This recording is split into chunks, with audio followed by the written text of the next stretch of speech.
Coming towards you! Yep. Here he comes. Woohoo! Oh, wow. Have a look. And that's what they're talking about. That is incredible.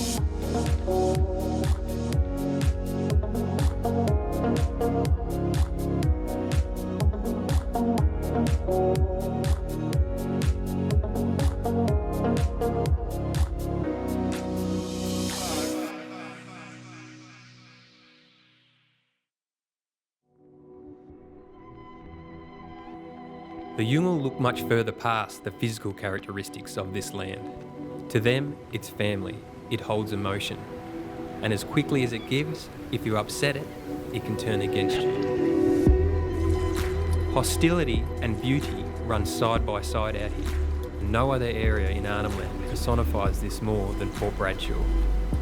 The white of the sands and the light blue of the water that paint this place are almost a decoy for its dangers, and none more so than the many crocodiles that roam this area. Having spent time in this land, Simo and I understand its risks and its rewards. One of those rewards is the out-of-this-world fishing, and we've been told of a beach around here that is as visually spectacular as anywhere on Earth, and it has the fishing to match. And that's why we just have to take our chances in finding and fishing the blue beach of Dania. So we're heading into a really spectacularly beautiful outstation called Dania. It's a really remote and small outstation. Population here varies from about 7 at the low times up to maybe 30 odd. People, Yeah. It actually is the homelands of one of the most influential Aboriginal leaders in Australia, Galero Yunupingu, so it's his hometown. But also, amongst the beauty around here is some serious dangers. It's home to some of the biggest saltwater crocodiles in the territory. And we're here to meet Eddie. Here he is. Eddie Gumbler. Eddie Gumbler, there mate he of is. mine. I used to work with Eddie. Oh, Good morning, boys. Eddie. Eddie. What's happening, mate? Good to see you, Ed. I've been hunting. We heard that there was a big burrow here last night, crocodile. Yes, Yeah, yes. been coming here for the last couple of days, someone said. Yes, it's a big track of barrel over there. You want to show us over there? Yo, Come on. Sure. croc track right here. Track, barrel's track Yo, last night? last night, and it's real big, Mm-hmm. long. So this is the barrel track. Went right up. A couple of years ago, a young boy got taken. Is that right, Ed? Yeah, that's right. The young boy was taken. There was a heap of young kids playing, and the crocs was lying down on this water here. Just on the darker edge there? On the dark edge, yes. The tide was real high. They couldn't see the croc was inside waiting for them. So when the kids come out, try to come out, the croc got up and dragged the kids to the shore, To the shore. and then he bit this little boy and Yo. took him away. How far? Far on the river, go through the river to the mangroves. And you could see the boy in the crocodile's mouth. Mouth, yeah. And did you had no boats to chase? No boat, anything. So people were watching that happen. Watching it happen. And throwing spears. Spears, anything. Chasing out half of the in the middle of the ocean, come back. Swimming. Swimming. People were trying to swim to Swim, save yeah. the kid. Try to save this kid, but we couldn't. All his family was here. Watching. Yes, watching. Tragedy.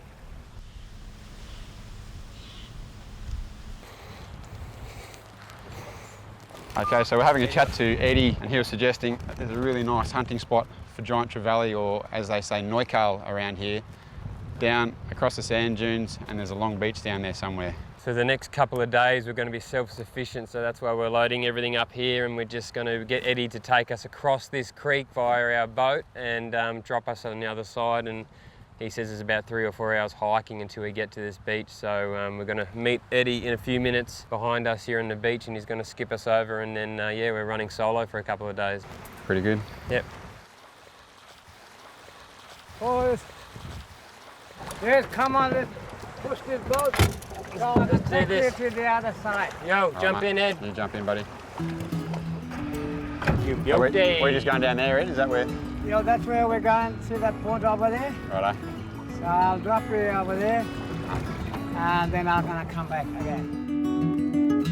Simo, you got the legs for that, mate? I might need Eddie to carry me. Eddie, thank you so much. You've been so generous. Cheers, mate. Thanks again. Alrighty. See you next time, mate. Yo, okay, I'll just to remind you boys to be careful, look after for jellyfish, Yeah. crocodiles, also for buffaloes and king brown snakes. King Brown here. Okay, King Brown's around here. King browns around here. Oh, thanks for putting that in my head, Ed. Sounds lovely.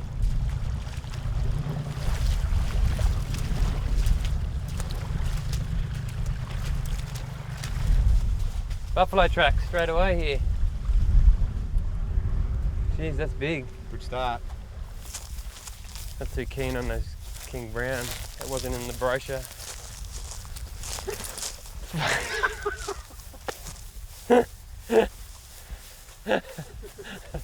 One nil. 1-0 to Simpson. King Brown bluff. That's a dangerous one. Apparently we just got to keep heading that way.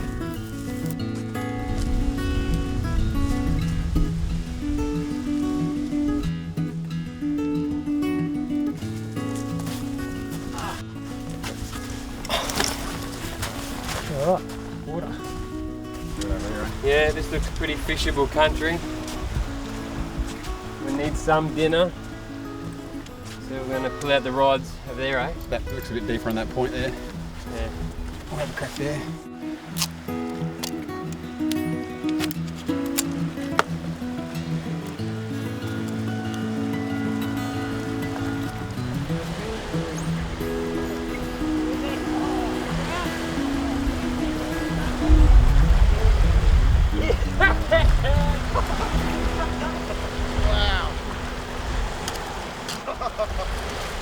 Yes, there we go, dinner sorted.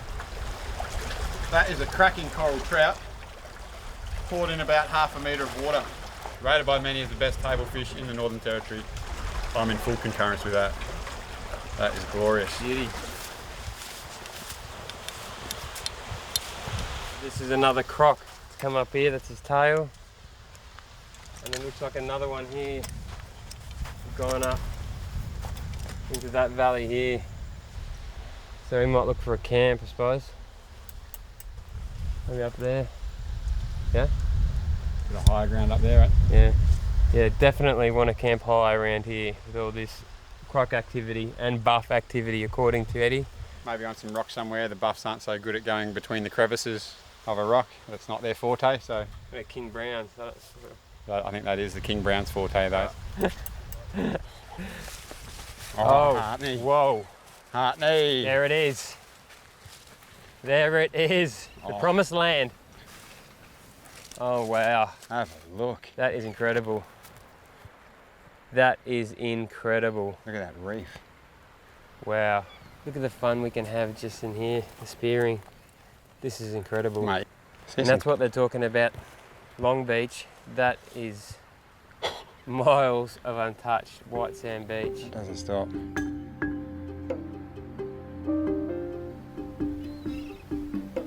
We had put ourselves in a good position to hunt these waters tomorrow. We were going to split the day in two. A morning spearfishing the coral reef and an afternoon fishing the blue beach in search of giant trevally. Some girls and boys from the outstation might be passing by later on to collect some fish from us for the community. A common gesture around Arnhem Land, a chance to thank the families for its hospitality. The Yungal are generous with their time and knowledge of their country. They just ask that you treat them and their land with equal respect. This is a philosophy they have exercised for hundreds of years of successful international trading along these shores.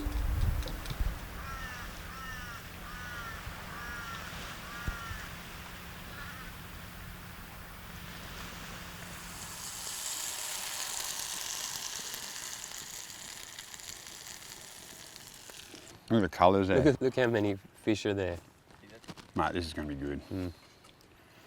So the reef edge is about 100 metres out there, I reckon. 100 Yeah. metres out there, and we know it's going to be productive because this beach, this massive beach, should be 10 k's, and this is the first obstacle that all of the nutrients and all of the bait fish hit after that beach. So we reckon it's going to be a Very exciting. But we know there's a lot of crocodiles around here, obviously because of the, the stories of the community, and we've seen croc tracks everywhere on the hike here. But because the water is so clear and the sand is so white and it's so shallow around here, we're going to get a fair look at any crocs before they come anywhere near us. So we're fairly confident on that front. Have a good look, Morgs. Good look for crocs before getting in. Copy that. This is going to be fun.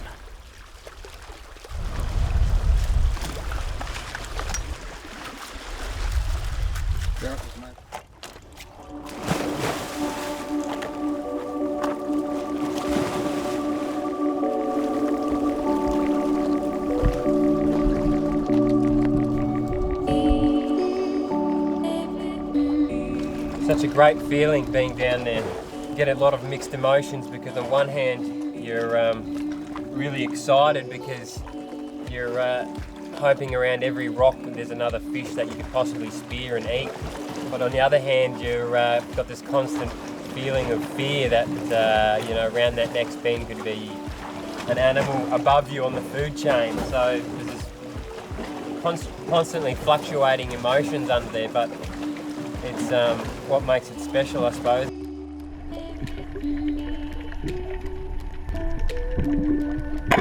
We're not always down there just to kill.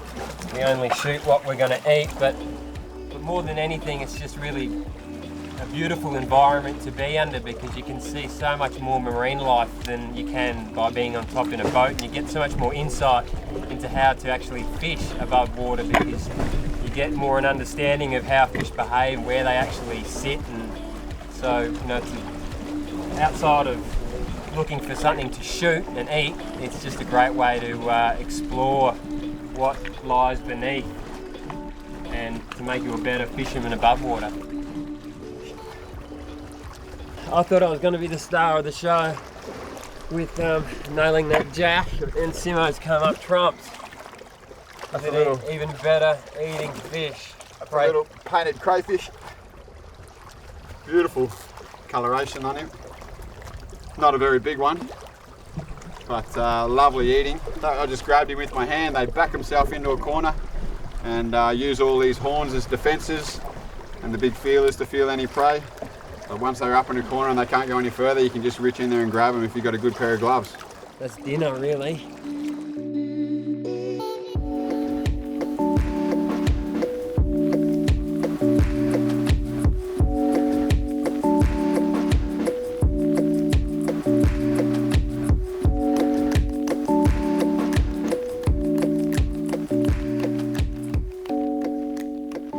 Spearfish this area here, and I've just seen a croc about 100 metres offshore, and he's being really coy because he's coming up for about 3 or 4 seconds.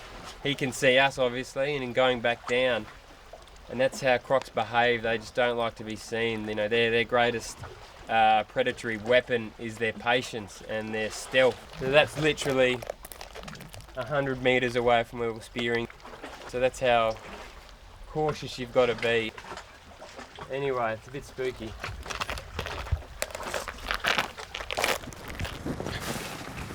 Oh wow. Have a look. That is incredible.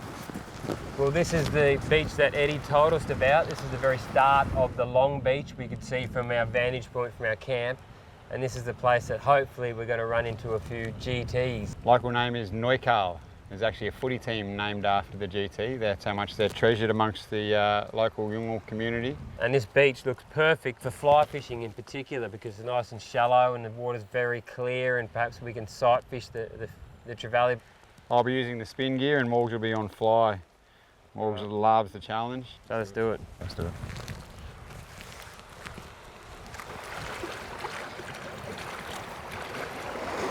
To us it looks like a beautiful placid seascape, but underneath here there's a maelstrom of predatory activity and fleeing happening all the time. The terrestrial analogy would be an African savanna where these big GTs are coming down one at a time and marauding, chasing the mullet, which might be your antelope or your buffalo, that are just fleeing all the time. So what looks placid here is incredibly active under the water.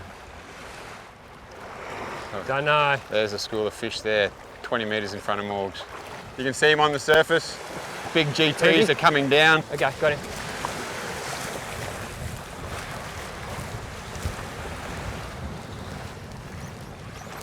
Oh, lovely Morgs, I love it. I love it. No, Yep. Here he comes. And again. go Simo. Hit him with the marabou. Oh, he's gone.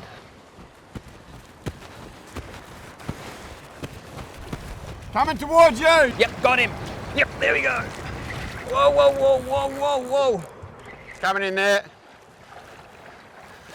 There he goes, there's Morgs' fish there. I lost him. Oh no.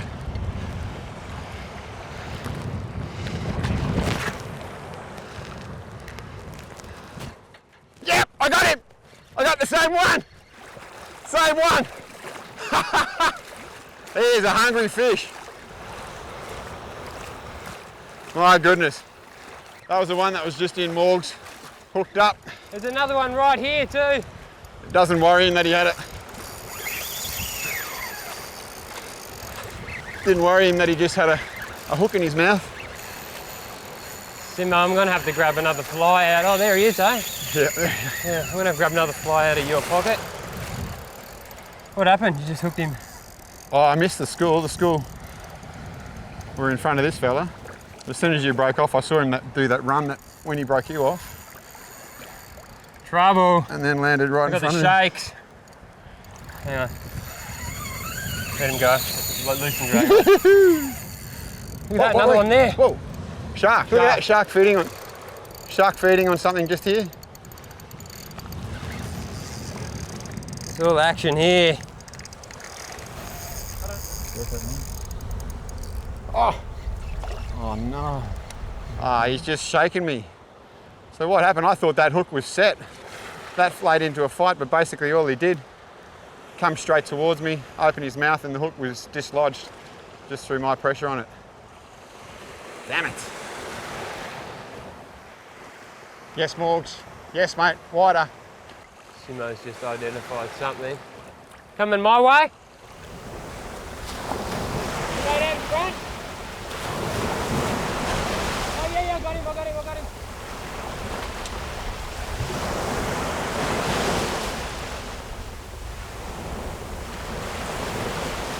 There we go. Yes, Morgs. Woohoo! Well, not huge. Here you go, Simo. I got jellyfish on my ankle over there too, Morgs. Did you? Luckily we got the Yeah, luckily we got the tights on. that's right. The reason why we're wearing these ridiculous tights at the moment, as you can see, is that there are jellyfish in here too.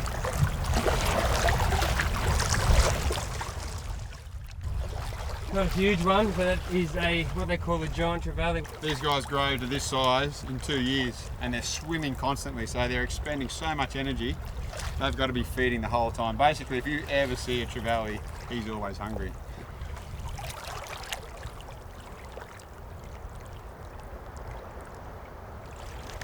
Beauty. Finally. Nice one. Beauty. We'll have a beer later. Shark, look at that. Uh-oh. Well, we just released old mate Travali, and unfortunately we've just seen a shark come and eat him straight away. That's what happens as soon as there's an injured fish around this area. He's a goner because there's so many predators. Always a bigger fish. Always a bigger fish.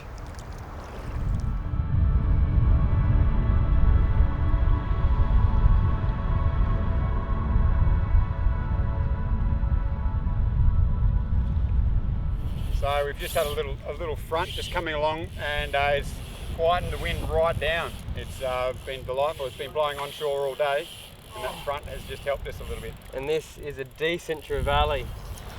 A patch of them just came through, about 10 of them, really close.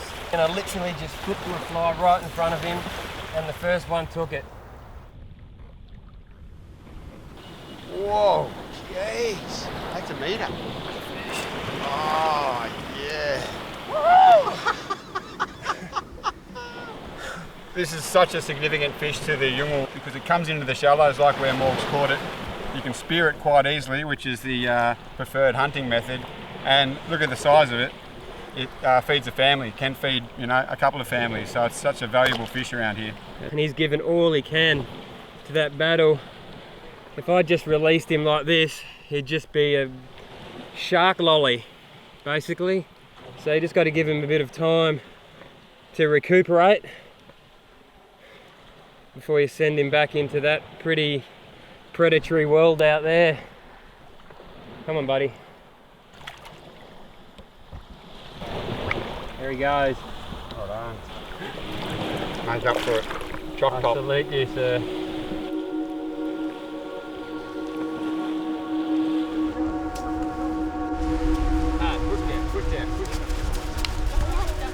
So it's not uncommon for yungal to name their children after places or areas or animals, and this little fella's named Noikal. The English version is giant trevally or whatever we were chasing today. That sort of says something about the significance of the relationship between the animals and the land and the Aboriginals. They don't really separate themselves like we do. I'd love to be called giant trevally. I think you'd be better called mullet. Alright. Cod. Sardine.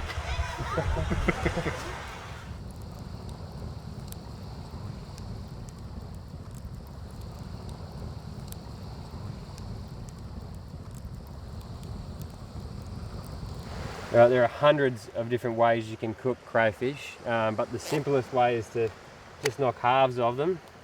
The easiest way to do that is just grab their head, and it's just a simple twist of that, and you pull them out like that. And that should take the meat out of them. Cut down, cut down, cut down, and if you've got a finer knife, which I do happen to have on this little guy, you can just sort of neatly slice down the middle like that. And there you go, you got a lovely half tail of crayfish. Anyway, let's eat.